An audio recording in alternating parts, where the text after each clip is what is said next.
Well, greetings from Olathe, Kansas, 151st Street Church of Christ. I'm David Caples.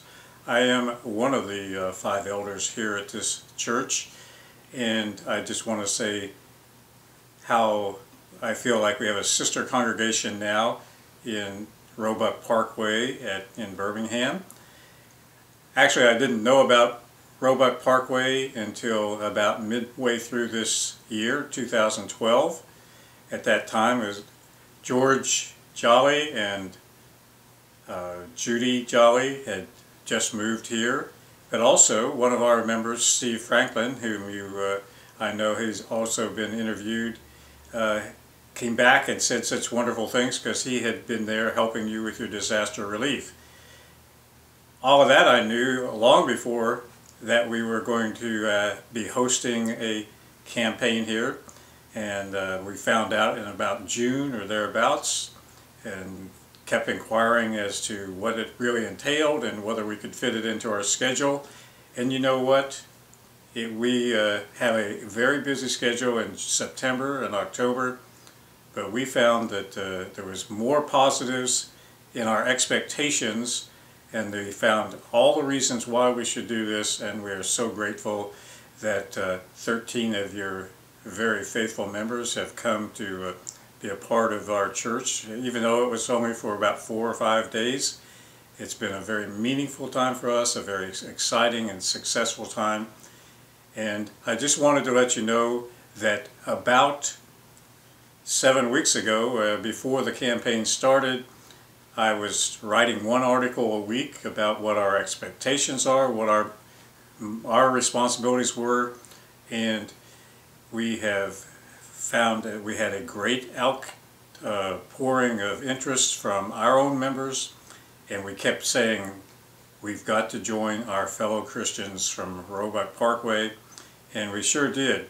Now, what would the expectations be? Well, I wrote an article just 1 week prior to the actual campaign. I called it Bearing Fruit.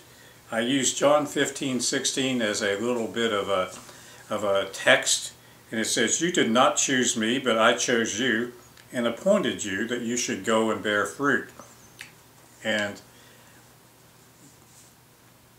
what our goal was in the time that we were actually going out was to introduce the Church of Christ to our community, to invite them to our gospel meeting, and offer a free Bible correspondence course and schedule personal Bible studies. Those were our goals, but what would the results be? None of us knew for certain. But even then I felt very sure that our effort would not be fruitless. And here are some of the fruit bearing that I anticipated. One, that you, Roebuck Parkway, we would be encouraged by the enthusiasm and excitement of you as you come and visited us.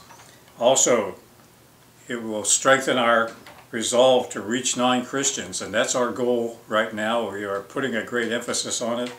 We will move closer to our goal of planning a new congregation, and that's why we want to reach out to the community. And our spirituality and Bible knowledge would increase just simply by back to the basic Bible lessons and all the spirituality that exudes from the visiting members. And our commitment to serve the Lord will increase. And I can assure you now that we bore all of that fruit and much, much more by having our dear brothers and sisters, 13 of them, here with us in Olathe, Kansas. Thank you very much. You know how many Bible correspondence courses we've set up? I've heard 152, but I think that was the last one. Yeah, I tell you, we didn't know.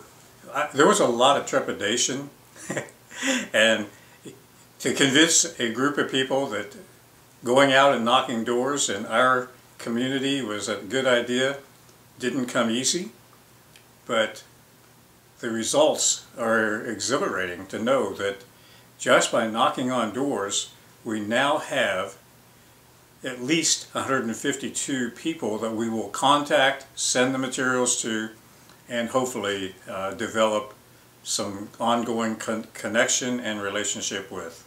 Again, thank you, thank you, thank you.